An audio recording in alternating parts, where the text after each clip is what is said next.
Salut à tous, dans cette vidéo nous allons étudier le quatrième et le dernier TP, les amplificateurs opérationnels. Ce TP a pour objectif d'observer le comportement de l'amplificateur par le biais de ses montages fondamentaux qu'on va voir, de découvrir les caractéristiques et les propriétés d'un amplificateur opérationnel, mais aussi ses limites d'utilisation, et de bien différencier les types de fonctionnement que peut avoir l'amplificateur, la réaction et la contre-réaction. On va commencer tout d'abord par un petit rappel. Un amplificateur opérationnel, aussi dénommé ampli-op ou AOP ou ALI, est un amplificateur différentiel, c'est-à-dire c'est un amplificateur électronique qui amplifie une différence de potentiel électrique présente à ses entrées. Voilà.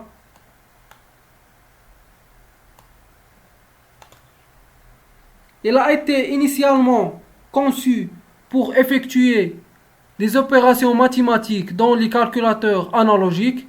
Il permettait de modéliser les opérations mathématiques de base, addition, soustraction, intégration, dérivation, ainsi de suite. L'ampli-op est un composant électronique qui se présente sous forme d'un circuit intégré présentant des pattes. Il y a des circuits qui présentent 8 pattes, 4 pattes de chaque côté. À titre exemple, MUA 741 et LM 741. Et il y a des circuits qui présentent 14 pattes ou pins, par exemple LM 124 et LF 444. Pour un amplificateur parfait, caractérisé par l'amplification différentielle très grande, un gain très élevé, les impédances des deux entrées sont très élevées et les courants d'entrée sont nuls. U plus est égal à I moins est égal à 0. Ainsi, une impédance de sortie nulle.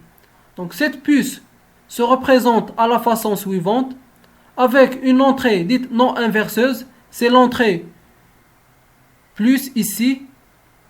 On a également une entrée dite inverseuse, c'est l'entrée I moins, et une sortie. Donc l'ampli-op est un composant actif, c'est-à-dire nécessite une alimentation externe symétrique. Il a une alimentation positive, généralement notée plus VCC, et une alimentation négative notée moins VCC. Donc, la réaction et la contre-réaction définissent le fonctionnement de l'amplificateur. Donc s'il y a réaction positive, c'est-à-dire la sortie est liée avec l'entrée plus non inverseuse,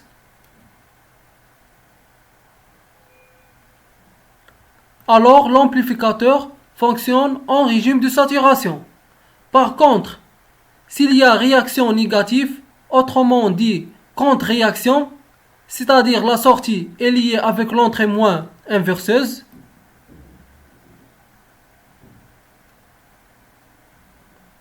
alors l'ampli-op fonctionne en régime linéaire.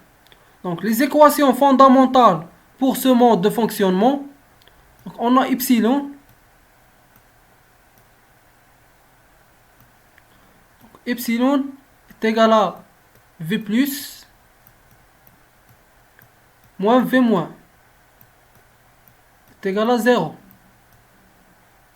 Et le courant I plus est égal à le courant I moins est égal à 0. Donc dans notre TP, on va voir seulement les circuits à contre-réaction, c'est-à-dire la réaction négative.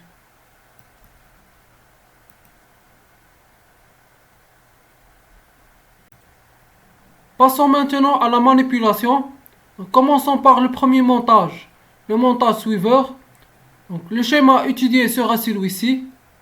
Donc, on fixe les tensions d'alimentation de l'amplificateur opérationnel plus VCC est égal à plus 15 volts et moins VCC est égal à moins 15 volts. Après, on attaque le signal d'entrée par une tension sinusoïdale de GBF et de fréquence de 1 kHz et d'amplitude de 5 volts. Puis on observe à l'oscilloscope en position d'essai les courbes Vs et Ve. Et on fait une conclusion sur le gain et le déphasage en régime linéaire du montage suiveur. Donc on va réaliser ce schéma sur ISIS. Donc on va utiliser l'ampli op de référence MUA 741. Vous pouvez utiliser LM 741. Donc les deux références ont le même principe et le plus connu.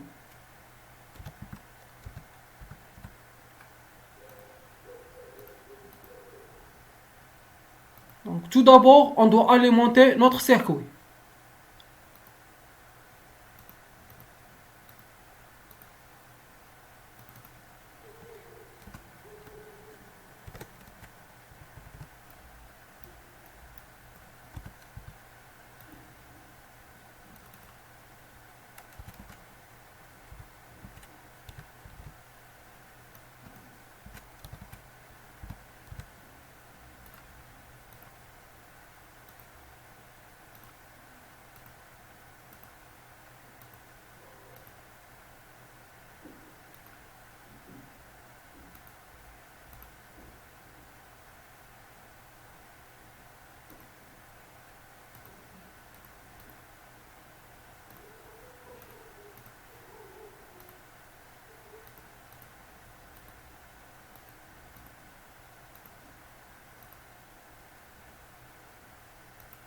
Donc on va visualiser la tension d'entrée VE sur le channel A et la tension de sortie VS sur le channel B.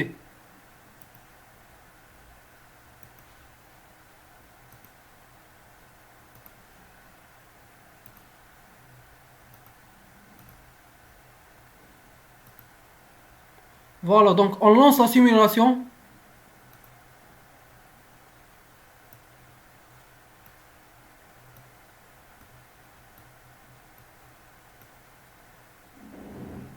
Donc on règle la fréquence 1 kHz.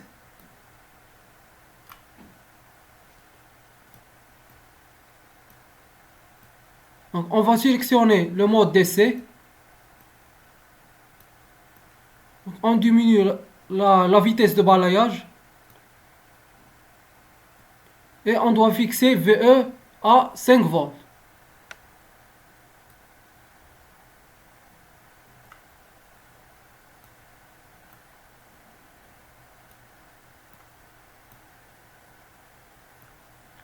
Voilà, donc en choisissant le même calibre, nous constatons clairement que les deux signaux sont confondus. Voilà. Donc c'est-à-dire VS égale à VE, nous constatons en plus que les deux signaux sont en phase. Donc le déphasage phi est égal à 0. Voilà, donc phi est égal à 0.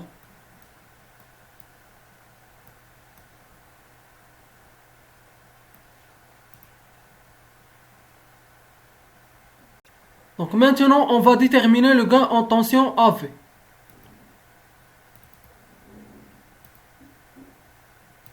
Donc voilà notre montage.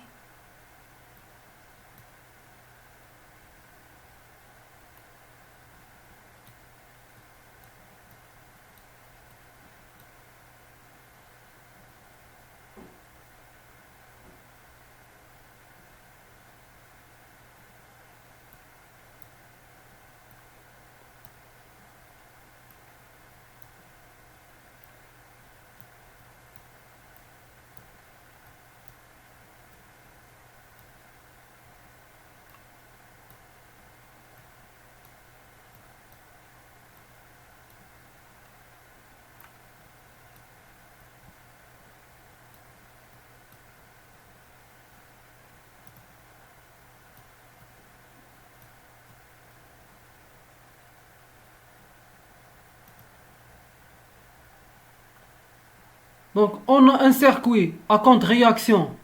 La sortie est liée avec l'entrée moins inverseuse. Donc l'amplificateur fonctionne en régime linéaire. Voilà donc l'ampli op.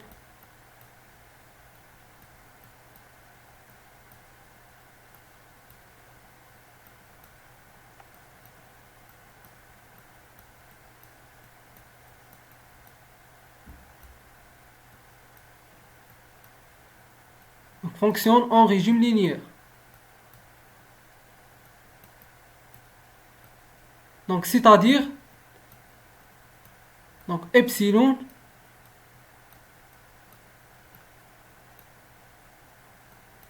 est égal à V plus moins V moins est égal à 0. Donc V plus est égal à V moins.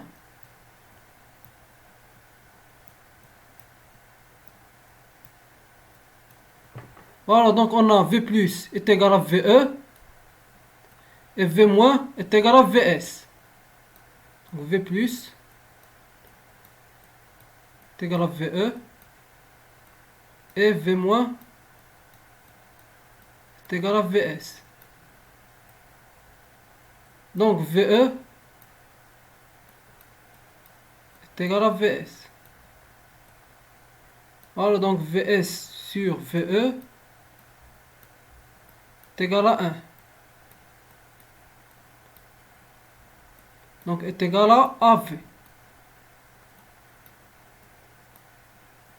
Voilà, donc le montage suiveur a un gain unitaire, c'est-à-dire AV est égal à 1.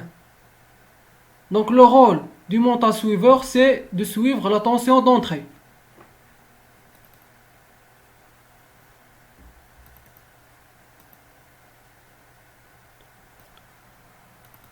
Frontière du domaine de linéaire. Donc je vais essayer de varier les paramètres d'entrée, l'amplitude et la fréquence. Donc on commence à varier l'amplitude et on va essayer de voir est-ce que l'amplificateur reste toujours en fonctionnement. C'est-à-dire, il réalise toujours la tâche de suiveur. Donc dans ce cas, on va prendre plus VCC est égal à 5 volts et moins VCC est égal à moins 5 volts. Donc on lance la simulation. Donc on augmente l'amplitude. Arrivant à certaines valeurs, vous allez remarquer que l'amplitude, il va agir. Voilà donc. Donc le suiveur, il n'est plus un suiveur. Donc ça veut dire la sortie n'est plus la même que l'entrée. Donc le suiveur ne réalise pas sa fonction. Donc pour réaliser l'amplification, il faut rester dans le domaine linéaire. Donc ce domaine, il est compris entre plus VCC et moins VCC. Donc si l'ampli op dépasse plus VCC et moins VCC, se sature. Et je vais avoir une déformation du signal de sortie VS. Donc ça veut dire l'amplitude devient constante. Voilà. Donc pour les deux valeurs, V plus max, donc ça c'est V plus max, donc est égal à 1 cm fois le calibre 2, et V moins max, donc est égal à peu près 0,8 fois le calibre 2.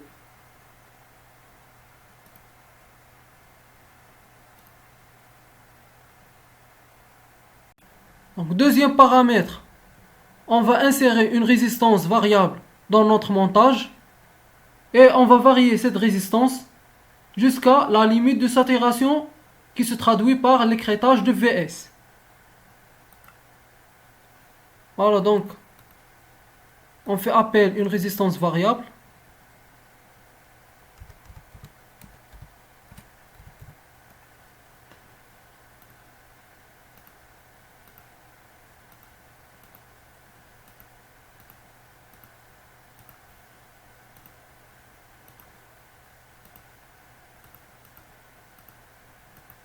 Donc on lance la simulation. Maintenant, on va varier cette résistance variable RV.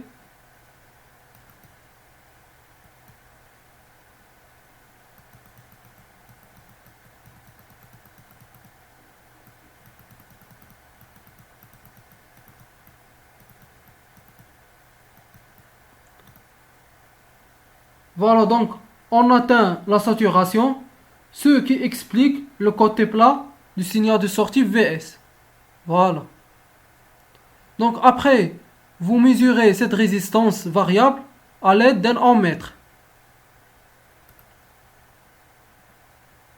Donc le dernier paramètre, on va varier la fréquence. Donc je vais me retrouver avec un changement au niveau du signal de sortie VS. Donc en augmentant la fréquence, vous allez remarquer un signal triangulaire. Donc tout d'abord, on doit reprendre RU infini, donc c'est-à-dire RU est débranché. Donc on va éliminer la résistance variable RV. Donc après on lance la simulation. Donc puis on augmente la fréquence.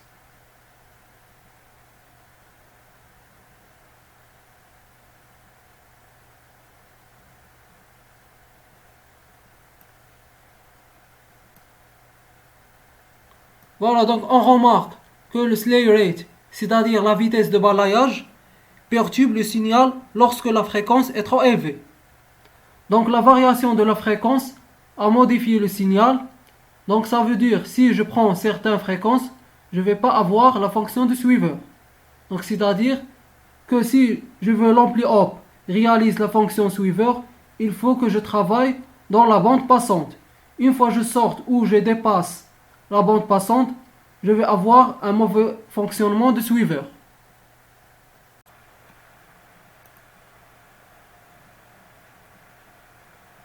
Donc à cette valeur de la fréquence f est égal à 57 kHz, donc si on diminue l'amplitude de la tension d'entrée VE,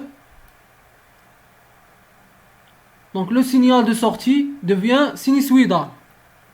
Donc deux conditions pour avoir un fonctionnement de l'amplificateur: je dois rester dans le domaine linéaire et je dois rester dans la bande passante.